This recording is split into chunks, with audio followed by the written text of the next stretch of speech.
A very good morning to you. It's 6 minutes after 7 o'clock. KTN, good morning. And our audience on KTN, good to have you here as we get into this next hour of Kenya's biggest conversation right here in the Situation Room. CT Dennis Ndu, as we now go on to several other matters that are happening around the country, indeed the region and the world, bringing those conversations that matter and an opportunity for us to have them. Our live streams are up on YouTube, on Facebook and on X, and Edna is controlling things here and says, good morning to you as well. As we get into it, we will have a conversation this morning. It will go political, it will go then also development, and we'll tell you about that just in a little bit. But CT's had some magic in his pocket and he's letting us know how we can spend and how we can earn. Abi? Yes. That can be summarized in one statement. The I&M World Credit MasterCard. That's it. Okay. That card offers you very many opportunities. The usual opportunities of spending, but the additional opportunity of accumulating points, which are referred to as Milele points, which you can spend at a later date. Okay. Now, this information may appear too good to be true, but all you need to do is this. You need to go to I&M Bank on the Go platform and register. When you register, if you happen to be the 20th individual registering, you stand a chance of winning 50,000 Milele points. 50,000 Milele points equals 50,000 Kenya shillings, which means 1 Milele point equals 1 Kenya shillings. Beautiful stuff. Yes. Thank you. So we need to go to the app, we download, we spend, we earn, we spend, we earn. It's great. The word Milele is not just facetious. It means it goes on and on and on. You spend, you earn, you spend, you earn, you earn, you spend, like that. Okay. Yes. Fantastico. All right. Our guest for this hour is seated in the hot seat of the Situation Room. And Irungu Nyakera is the... Hey, okay. First of all, Irungu, good morning. Good morning. How are you doing? Very well, thank you. Good to have you here. Very happy to be here. Okay. I've been here many times. Yes, you have. So this year, I think it's the first one. It is. Yeah, thank you. Good to have you here in 2025. Yeah. So for all intents and purposes, we can say Happy New Year. Never mind that we're in April. Yes. Yes? Okay. So we'll get into some conversations with you this morning, obviously. And you know what? Let's start it off with today's proverb. As you know, CT is in a different African country this week. He'll let us know what the proverb is, and then you can interpret that for us. Is that all right? Yes, we are in the Republic of Zimbabwe. We thank the flowers once we have eaten the fruit. Lungo, how are you doing? Very well, thank you. That's good. Yeah. Yes. Yeah. That says about delivery. Yeah. So once we see the delivery, we thank the Manifesto. Okay. Oh, well done. Okay. Nothing like a fantastic introduction into a conversation that we will be having this morning. And why I was hemming and hawing earlier is because you sit here as the former chairman of KICC, immediate former chairman of that, and then also before that, KEMSA. But then that notwithstanding, the Farmers' Party is the party that holds the ideology that, you go by. So we're going to start off with, the former formers. And here we are. You've been quite vocal in the last couple of days in terms of the situations that made you former. What's going on? I think first, when I was talking about I'm happy you asked that proverb because that's really the issue. Because a lot of people are asking, why are people angry? Why are certain people angry? And people are because of failed promises. Because you see, I remember in 2022, we were part of the Kenya Kwanza coalition as Farmers' Party, and I've come here severally discussing as a member of the coalition. Yes. And even defending the coalition because once the first 1 year, you can give a lot of excuses. The second year, people might not believe your excuses, but by the third year, then you really can't give the excuses because it means that by 2027, you'll be campaigning as though you are campaigning in 2022, the same way. So we went around the country, different places, and held town halls, held roadside meetings and all that. So the promises that we made then are still the promises we'll make today. They're the promises that were made 2 weeks ago when they were having the Mount Kenya tours. And that's why I didn't want to attend the Mount Kenya tours. Because I felt that even if I did attend, on one end, if I hear anyone who speaks, I'll be hearing the lies and the failed promises. And if I'm told to speak, then I will also not be able to tell the lies. I'll face the people, because we made very clear promises. And I don't buy into the narrative that there is no money in Kenya. There is money to waste.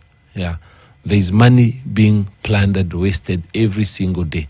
Even that tour in itself spent enough money to create, to build a road. And there'll be more tours like that. It was not the first. We had projects that could have been opened by the Nyumba Kumi elders, being opened by 9 helicopters. Yeah, so it's wasteful. So I think that's the real anger in the people. Yeah. You were very vocal, and this is not just on socials, but you said, obviously, that there needs to be a balance that is struck then between politics and development, and that you were part of a coalition that did make promises, your party, and then I guess by extension yourself, part of a coalition that made promises to Kenyans on the basis of development, that certain things were going to happen, through the next coming years. We have then seen that as of yesterday, the Farmers' Party has then officially withdrawn from the Kenya Kwanza coalition. Is this withdrawal then synonymous with the statements that you made about how we should not be seeking political expediency while sacrificing the development of the nation? Absolutely. And you see, for us as Farmers' Party, we came in, we were invited to the coalition on the premise that the farmers and by extension everyone, each one of us, we all stakeholders in farming. We eat farming, we breathe farming. Yeah, so that the farmers will be taken care of. That there will be real interest in the farming, from the minimum guaranteed returns to the farmers, to subsidize the inputs, to guaranteed markets, to less taxation on both inputs and outputs, to elimination of middlemen. Those are all promises that we made to the farmers. But I can say to date, those promises have not been realized. And even so, currently we have about 18 bills in Parliament, all focusing on taxation, new taxations for farmers, from horticulture to even your basic inputs, zero rating, some of those. So essentially, farmers cannot say that they're in a better position. Actually, by the time I became, I was appointed as KEMSA chair. I was not appointed because I was a principal at Kenya Kwanza or that I was at Farmers Party. I was appointed because I objected and took the government to court for wanting to go plant maize in Zambia. Yeah, and we were given an injunction, and it was stopped because it was real nonsense. We have so much farmland in Kenya, but the government was hiring 50,000 hectares in Zambia to go plant there. And I saved them because after that, Zambia had the worst drought in decades. And so all the maize that they would have planted there would not have made it. But it was a ridiculous policy move. Yeah. So essentially, just tells you how much the government values our local farmers. Yeah. So, Irungu, as you talk about withdrawal from the Kenya Kwanza coalition, The issues about our farmers in this country, even if we go back matters to do with fertilizer that came to the country, there was an issue, and which were raised in terms of fake fertilizer that came. Recently, we also realized that there was even an issue with the first batch of fertilizer that came from Russia, and we've had the former Deputy President Rigathi Gachagua raise issues about it. Yet at that time, seems as though you were quiet. But that notwithstanding, is it fashionable? Have you withdrawn from Kenya Kwanza because it is fashionable to withdraw from Kenya Kwanza right now, especially coming from Mount Kenya, because the ground is hostile? Not necessarily. I think we got to a place where we felt that our voice is not heard, and when it's not, and you are lumped into the Kenya Kwanza coalition as a party, it's a marriage that is not working. There is a lot of political infidelity.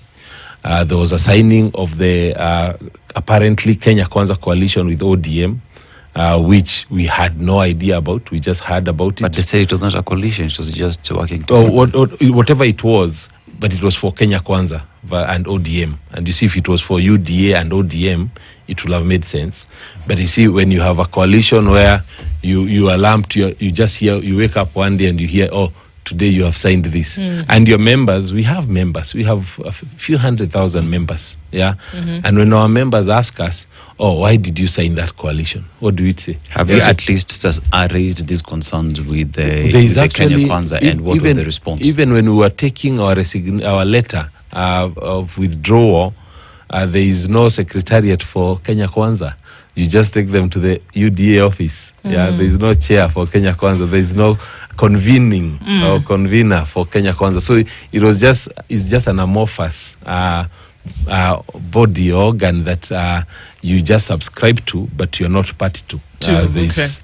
So any time I make a statement or comment, and then people say, but you're part of the Kenya Kwanza coalition. Exactly. Yeah. And so then one would ask the next question then, why were you fired as the chair of KICC? I believe, you see, the statement I made, which is what got me fired, was that, one, I was not around. I was still pursuing my master's at Oxford University, so I was still at school. And I urged the residents and the leaders to welcome the president, but also just discuss politics, not necessarily, discuss development, not necessarily politics. And I understand the biggest man in the land called the printers and said, I need that special issue done for this man to be terminated immediately. But what did you do? That's it. You were away studying? I was away. When you were appointed as the chair of KICC, were you away studying? No, I was around. You were in the country? I was around, yeah. Okay. Yeah. Were you aware that you were going to go away to study? No, I didn't. Okay. When you went away to study, did you tell anybody that I'm going to be away for the next, X period of months, and so that means that, I won't be here? No, I go to, it's a executive degree, so I'm there for every month for about 10 days. Okay. So the rest of the time you're here? 2 years. So the rest of the time you're here? Yes, exactly. The rest, 20 days in a month. So that can't be the reason why they fired you, because of absence? Or is that the reason that you were given? The statement that I will not attend the Mount Kenya meetings, regardless of the fact that I will be away.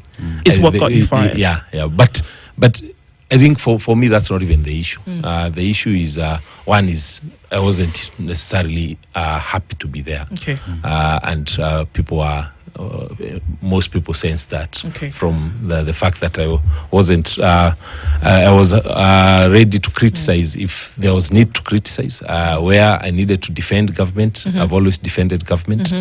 But I think the issue I took with the firing was that it was done on a Tuesday. Which day would you have preferred? You see, that it was done on a Tuesday on a special issue shows the intolerance. Yeah, it could have been done on the next Friday on the normal Gazette. It could have. Yeah. There was absolutely nothing so special that required a special notice. Exactly, to require a special notice. That's what you think, isn't it? Yeah. So maybe it was special. Maybe it actually is a special. Don't imagine. You see, when I see people removed on special, Usually it's a chair where they're about to go chair a meeting that is against the government policy. Okay. Yeah. So they terminate you before you get to that.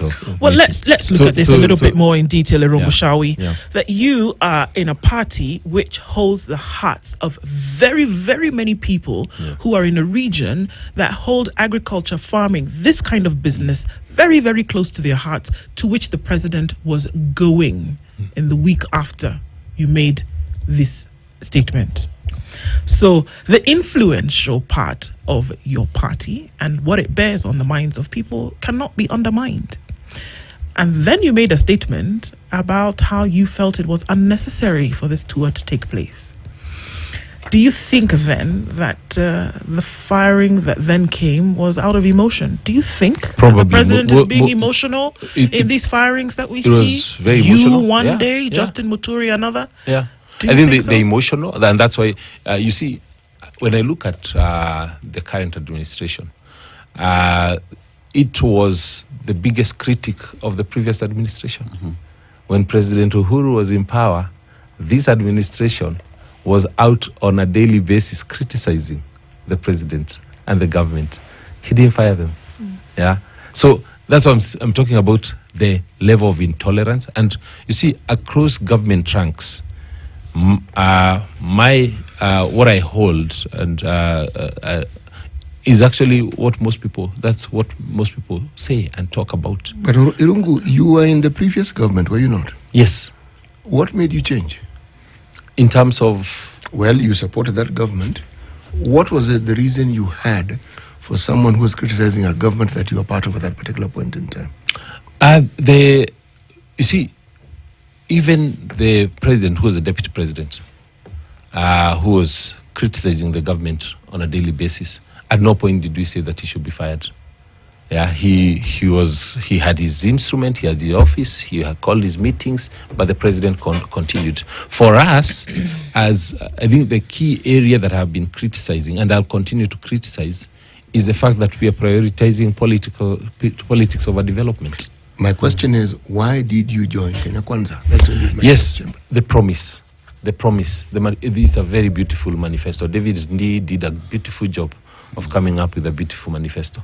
We've been going through the manifesto itself, even when we were debating with David Ndii, and we show him the areas on agriculture, the area on textile, the area on empowering the farmer and the youth. Yeah, they're all there. Like, there's nothing that's not captured in the manifesto. And you believed it? We believed it.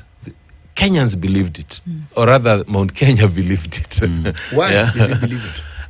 They believed it because everybody bought into the idea that the administration is focused on transforming Kenya. So essentially we are saying that the mountain had lost faith and interest in the immediate former president, and they found that the deputy who was criticizing the former president was more credible. Yes. That's interesting logic, isn't it? Yeah. So at that point, they felt, okay, there's a lot that was being done in the mountain by the former president, but also a lot that was being done across the country. So everyone could see that there were roads being built, we had the dams being built, there's water connection, there's last mile, all these things were being done actually in the Which actually now brings me to ask the question. It isn't only the mountain who are promised things. Everywhere that the current president went, he promised things. Yes. Are there parts of the country where some of these promises have been kept? I haven't had. I've been looking around. I move around the country quite a bit. I talk to many people across the country. I have not heard of those promises that have been kept. And you see, for us, when we speak and we speak for the mountain, we assume that there are other people who will also speak for their regions, because I can't speak for a region I don't necessarily fully interact with. As you say, that is fair enough. Yeah. I'm asking the question for a very simple reason.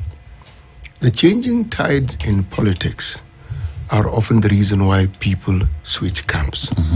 When a president's term is coming to an end, it makes perfect sense if somebody then goes to the side of somebody who is in power. That makes perfect sense politically.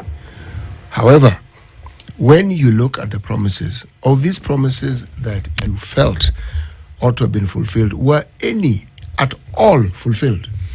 Right now, none. As we speak. None. That's what I was saying. Even when for example, I remember when we were doing the campaigns, we talked about the roads, and specific roads actually. Yeah, we talked about the dams. Yeah, and specific location for the dams. We talked about the youth employment. We talked about the TVETs. Yeah, even we talked about some 2 markets. I remember, because we went around Murang. To date, absolutely zero. So it's not like 1% or 2%. That's the question, as my friend Dennis would say. When the promises were read and they looked wonderfully good, you are a seasoned politician. You are a seasoned bureaucrat. More so. Of these promises, which of them did you actually consider to be feasible? I considered the roads because we were already the machinery was there on the ground, and the roads were already under construction. I imagined the dam because it was just coming up with a new inlet, wouldn't cost as much as putting up a new dam. I assumed the issues of health because we talked about them a lot and talked about how we'll transform from NHIF. So some of those are the key ones. The others were small, 500, 200 million, things that you could see a cornerstone has been laid. But Irungu, during that time when, even after taking government, you being part of the Kenya Kwanza government, there is a narrative that was sold by your party then, by the party that you supported, that you inherited a dilapidated economy and that the country needed more time to, first of all, service debts, to be able to do all these things. As we speak today, the government says we are embarking on these projects that we promised. What's the problem in being patient in the very same government that you told Kenyans, oye majama, it is not looking good, we need to fix this? Why not trust the government that you put in place to deliver, because we still have 2 years? I think it takes me back to where I started. I say that I do not buy into the narrative that you do not have many money. But that's the narrative you sold to Kenyans. It was a narrative that we sold on day one when we said we have empty coffers. Yeah. From there, we allowed the first finance bill that raised enough money. We went into the second finance bill that raised more money. We went into the issues with the Kenyans on raising even more money because this money that was being raised, people are saying, actually, we do not have a revenue problem. We have a spending problem. Yeah, because we are spending money on a daily basis. We have, we just the other day I saw the proposal of, not even a proposal, already apparently increasing salaries for MPs by like 360,000 per month. That's like billions of shillings and money that they had not asked for. They actually, many were saying, we did not ask for this money. Yeah, so money is there. We've seen renovations of State House in billions. We have seen additional travel, 7 billion for travels by Parliament alone last year, 7 billion. If we put together all this money, yeah, if we actually don't waste the money, we'd actually have money for development. So it's not, the government, to their credit, have done well in terms of managing our debt. Yeah, that one I've given them credit, and I continue. They've done well in managing our FX. They've done well in managing our fuel and our forex reserves. That they have done well, yeah. But they have not done well on the issues of corruption, yeah, which our runaway corruption and wastage and of our public resources. We've come up, we've raided people's pay slips, yeah. People who did not have to worry about SHA, people who didn't have to worry about housing, people who didn't have to, now we are not even sure about VAT. Yeah, this housing levy started off as a fund, yeah, ended up as a levy. But now you ask, if you're deducting it, and then you have free land, and then this unit that you've built, you are selling, where is that money going? Shouldn't that money go into a revolving fund and then stop charging Kenyans for this housing levy? We've built 4,000 units with over 150 billion that has been collected. So, and we're selling these units. So you see, it does not make sense. Then where is this money going? I think that's a question that we can take a break on right now, Irongo. And the question is for many Kenyans, essentially, where is this money going? And you might have some insights. You want to share that with us when we come back. And he talks about certain cracks where you start to see that we've gone towards the political instead of going towards the developmental. And we're going to come back and talk about that. But the big one is, where is the money going? Because that's the question that many Kenyans are asking today. You can't say there is no money because we see the affluence. Where does it go? Irongo Nyakera is our guest this hour. And we're looking at some of these issues, creating that balance between politics and development. It's 29 minutes to 8 o'clock. The Situation Room comes back after this.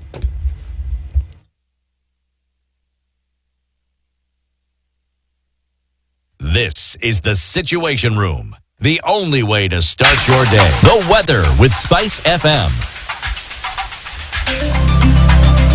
Sunny conditions in Nairobi at 15, and it's 15 and sunny in Nakuru with 14 and sunny conditions. The fun never stops on Star Times. This Easter and April school holidays. Get ready for non-stop adventure, laughter, and learning for big and little kids. Oh, wow! That sounds wonderful! Renew a subscription for 2 months and get a free upgrade to the next high bouquet for 2 months. Dive into the best kids entertainment with Boing, Jim Jam, CBeebies, Toonami, Da Vinci, ST Tunes, and Cartoon. There's something for every little explorer. Renew a subscription for 2 months and get a free upgrade to the next high bouquet for 2 months. What do you say to that?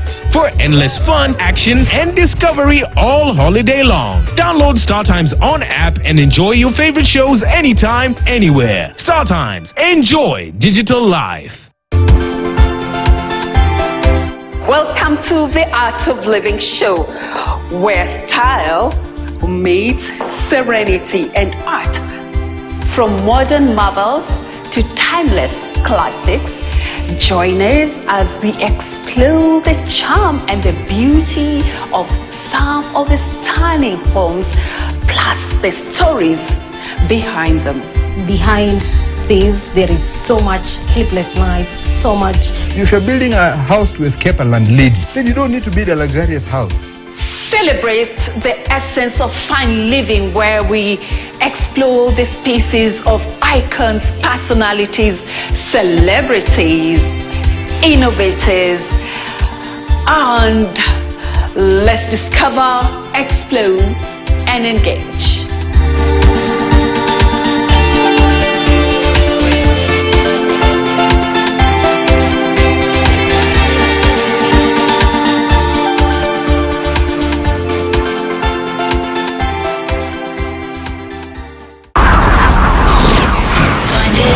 Real quick, send it to the click.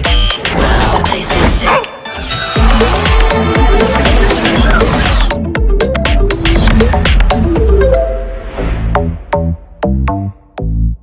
Meshinda 500,000. Hii pesa unaenda kutumia kufanya?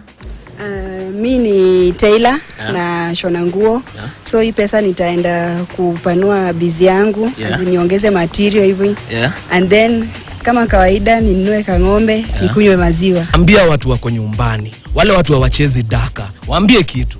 Watu wa Matunda, Mount Elgon, Kitale, nawaambia tu mcheze daka mamili, ni mchezo wa kweli. Mimi nimecheza na mimi ni mshindi. Nenda kwenye paybill 440 account KTN amount shilingi 20 hadi shilingi 2,000 and get your cash with direct to your M-Pesa. Cheza daka.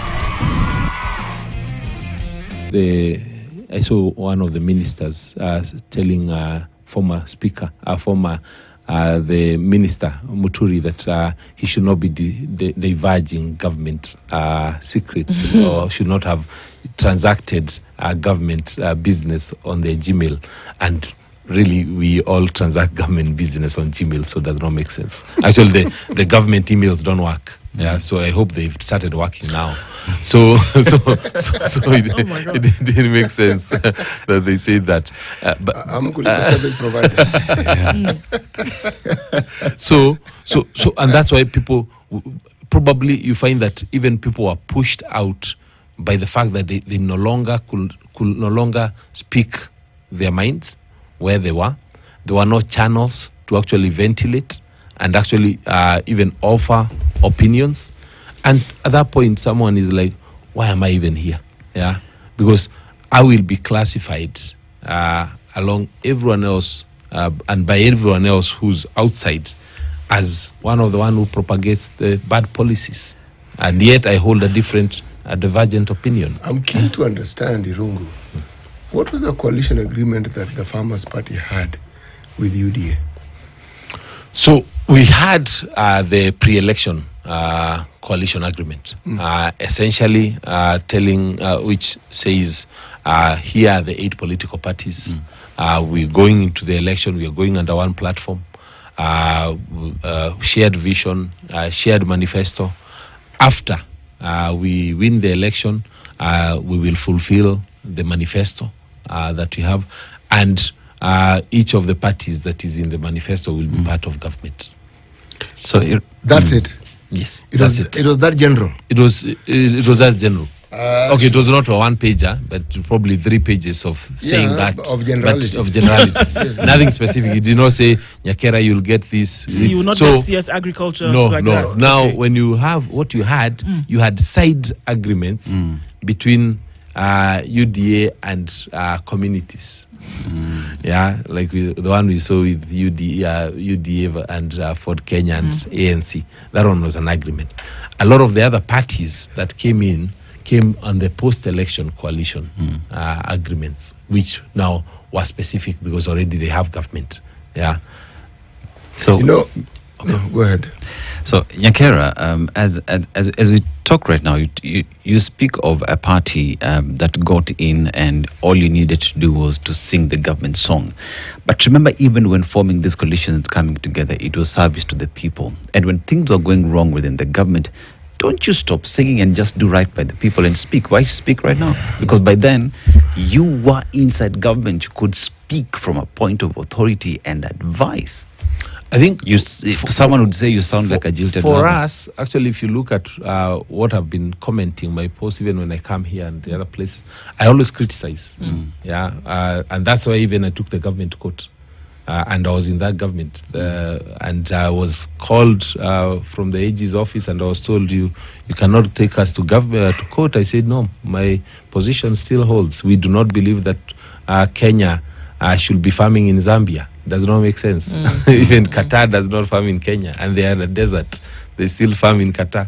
Yeah. So we did actually issues of SHA. I have raised my own objection on how SHA is being run, and I was there at the table as we were doing SHA because I was chairman of KEMSA, and we raised the issues, the concerns. Then we were told that they will be resolved, but it was launched before they were resolved. Yeah. So that's why even now when I went to hospital and I could not use SHA, I raised that as a concern, and I was called by one of the advisors to the president and asked me, are you still with us? And I said, yes, but this one is not working. Okay. Yeah? So things seem to be unraveling. Yeah. You know, it's like the ball of yarn that just seems you can't get the end of it. So the question is, do folks who are still within the annals of government still understand, or do they see actually that things are actually not working and that the things that Kenyans were told will happen in terms of development are actually not being done? People in government still today, do they know? Are they aware of what the situation is? Yes, they're aware. They're aware because you had asked, where does our money go? Yes. Yeah. And everybody's aware. They're aware that 60% of our money goes to pay debt. Yeah. They're aware that whatever is left from there goes into pay salaries and bloated allowances. And whatever is left from there is looking at the is actually on the politicking. Which is like the tour that was there. There'll be a new one. Then political projects that are there. Then from there, whatever is left goes into corruption. And then whatever is left after that goes into development, which is very little of it that is left for that. If you look at counties, the revenue bill allocation from national government, 30% of counties money is actually supposed to be going into development. Right now, there's some counties doing less than 10% of that money going into development because it's easier to steal recurrent, not development. Yeah. So So that's where the problem, and the people who are in see it, know it. You see, the in terms of the development and economic growth, it's visible. You can actually feel it in your pockets. You don't need to be told that our economy is growing. Yeah, and the perception of the economy is the economy. You cannot say, oh no, there's a different economy. No, if I perceive that the economy is weak, things are not working, that's the reality. Yeah, there's no perception, Andrea. So that's what I fault people when they say, oh no, things are, the fuel prices have come down, this because the summation of all those things is actually should be palpable. I should be able to feel it. Yeah, and we used to feel it. When you talk about corruption in this government, just since you are part of it and you say you see it, just how deep is this corruption? And if it's that deep, why haven't you gone to the agencies in charge of dealing with corruption? No, like you see, like even there are positions in government that place you at the same place as the rest of the Kenyans, like the chairman of KICC. You see, like it's chairman of a building. So there's really, you can't tell me that I have powers to go to EACC or DCI and ask them. Kenyan. That's can report it. Like any other Kenyan, my powers are like any other Kenyan's powers at that point. It's not like we're in a position where, I told you, we have the Kenya Kwanza coalition, but we have never met. We met the last time before the elections. Yeah. So while you are there is no voice. Your voice, actually, my voice will be when I'm on air. So how deep is the corruption in Kenya? It's government? Deep. It's deep. Yeah, it's deep, and I'm sure you have heard the Gachagua Chronicles, probably, and you can imagine for yourself, assuming even 50% of that is true. You know, the question I keep asking again when you mention the Gachagua Chronicles, if he was still DP, would he speak out as he's speaking? Probably not. Yes. And if you had not been sacked, would you be speaking as you're speaking? I was speaking the same. I wish you would go to my social media. You'd see me saying the same things I am saying now. Yeah, I've always spoken the same. Yeah. You know, the thing that I marvel at is when you're talking about the coalition agreement that you have, how it is you can have a coalition agreement that isn't specific, and you know full well that you're offering support. Whether one gets it or not, shouldn't one itemize what it is that they expect from an understanding and agreement? You see, when sometimes in politics you also follow the people, and if the people have bought into this, into the manifesto, and as the leaders, sometimes you just say, okay, this is what the people want. Let's go with what the people want. Yeah, for us at that point, that's what the people wanted. If you heard from Gachagua, what he said, the reason why he did not even seek an agreement on Mount Kenya was because he just believed that nothing will change. Yeah. You know, Irungu, there are very many Kenyans who have qualifications similar to yours, and there are very many who've aspired to be PSs. They all haven't been PSs. Yes. There are many who have aspired to have a chairmanship like KEMSA or KICC. They haven't. Yes. You're not some ordinary Kenyan who doesn't understand the intricacies of politics. You do. So to give a simple explanation that tells us that because the people said, I understand, one goes the flow of the people, but the people are convinced. Or are you telling us that the people didn't need the Farmers' Party, that William Ruto had already convinced the people and they were going to go with him whether they supported him or not? And so you jumped onto the bandwagon when it was clear that the people were going with William Ruto. So to be safe, you went along with the people. Is that what you're saying? I think you see, this the previous the current administration in the previous government started out the campaign for 5 years. Yeah, in those 5 years, we were still doing the work or the development within the government. Yeah, so there was no way that I was going to be on campaign mode for 5 years when we also had been given various tasks by the former president. So, and we were observing what is happening, and we were telling the previous administration the same thing we are telling the current administration, that the people are changing, the people's the interests are moving. Yeah, their hearts are moving elsewhere. Yeah. And we are being told every time, don't worry, the president will come up with something, a masterstroke, which is happening even now. Yeah, politics does not change in a day. It changes slowly. Yeah, people's hearts move away slowly. Yeah, and that's why even this administration, we're telling them, you cannot celebrate an election victory for 3 years. Yeah, you've already won. You are the government. At some point, you must buckle down and get performing. The work. Okay, so the question is that I'm a bit perturbed because, I mean, we've heard many an individual, especially in the recent past, talk about the same thing that you're saying, but then you having been on the in and then now on the quote unquote the out. So where's the problem here? We also talk about members of parliament telling us that parliament has been, what is the word that we often use? Hijacked. And that captured. So is the problem the president in the promises that were made, or is the problem the people around him who are advisors or who are, want to say, parts of the choir who continue cheering him on?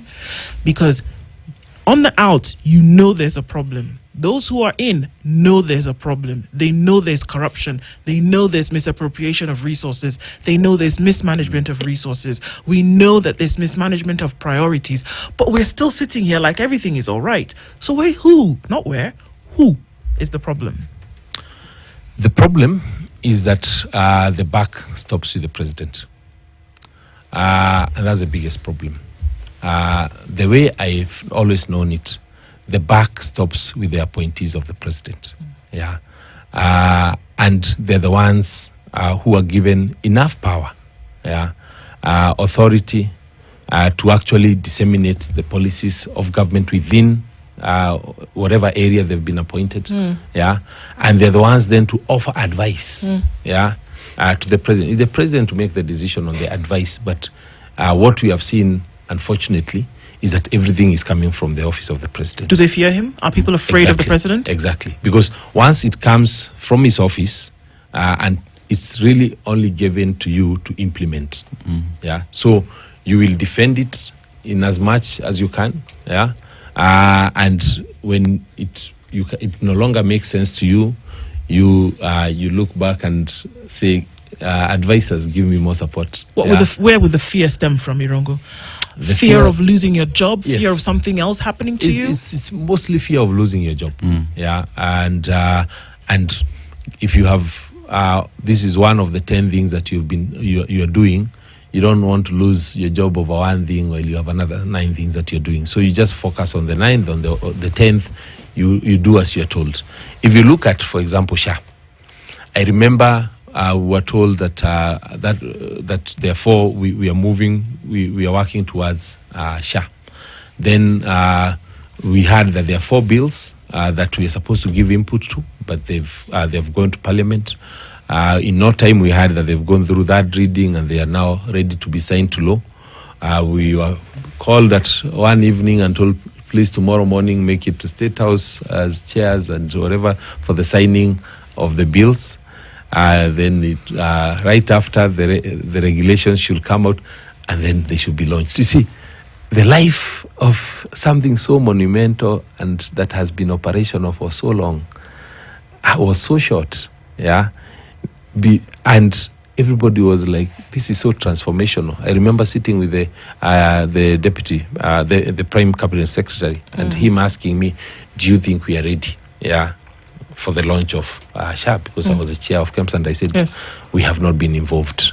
Yeah. So I wouldn't be able to say whether or not. Yet, on all the health products and commodities, we were the ones to procure them. So, and we had no money to even supply the hospitals that on the basic, the framework that we currently had. So I think, you see, if you look at the university funding model, HELB has worked for years and years. Yeah, we came overnight, changed it. When there was an issue raised, youth leaders from the university were called to State House for lunch.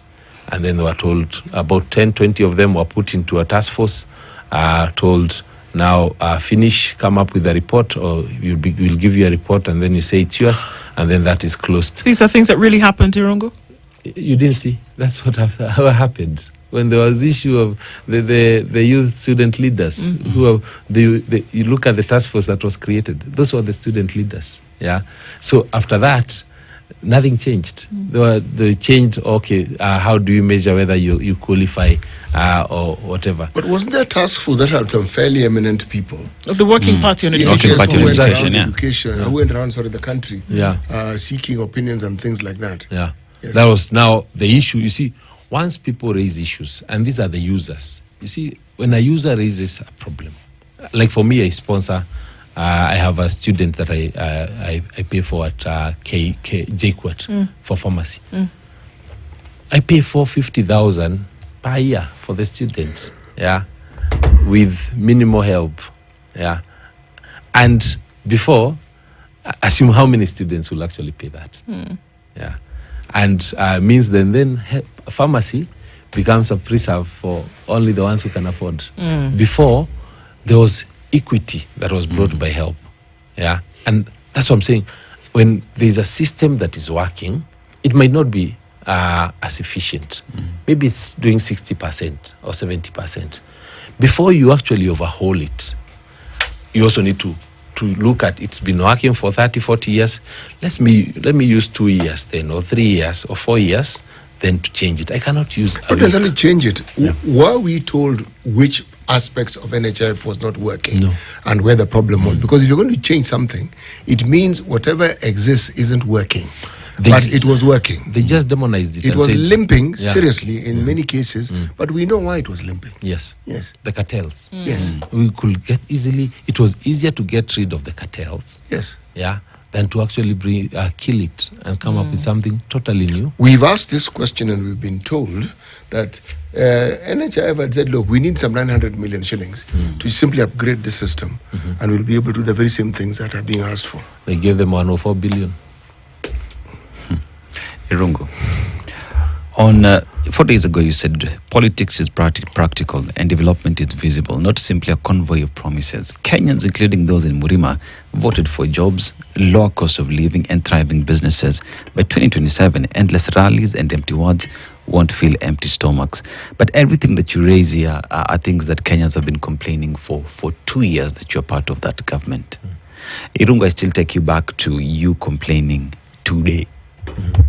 I was complaining last year. Yes, yeah. If you see, even when we were coming into the new year, I posted the same about the fact that year didn't go as expected, but what should we focus on in this year, especially on issues of economy. I'm an economist. My background is financial engineering.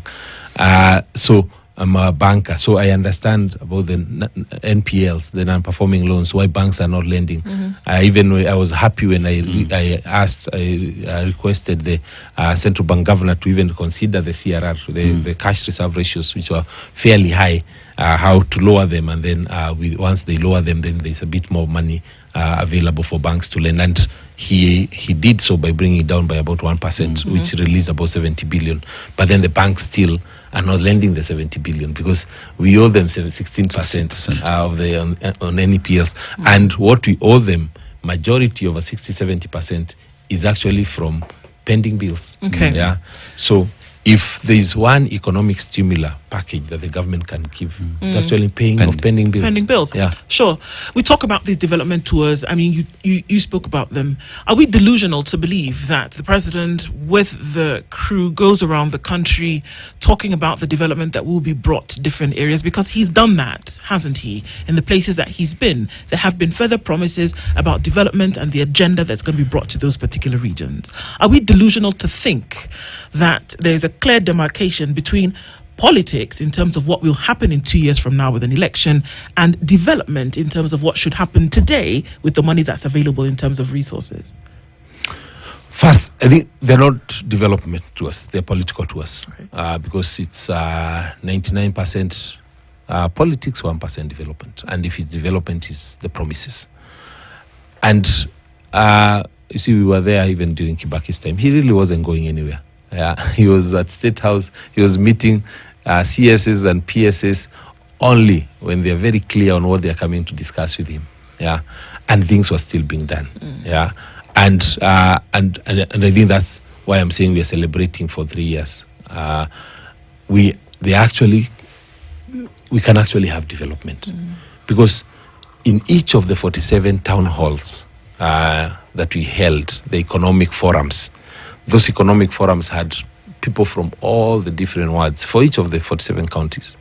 And from there, they raised projects or development initiatives that they expected to be done. Some of those, of course, they were all put in, we have them in Excel sheet. Some of them are to be carried out by counties. Those are for county.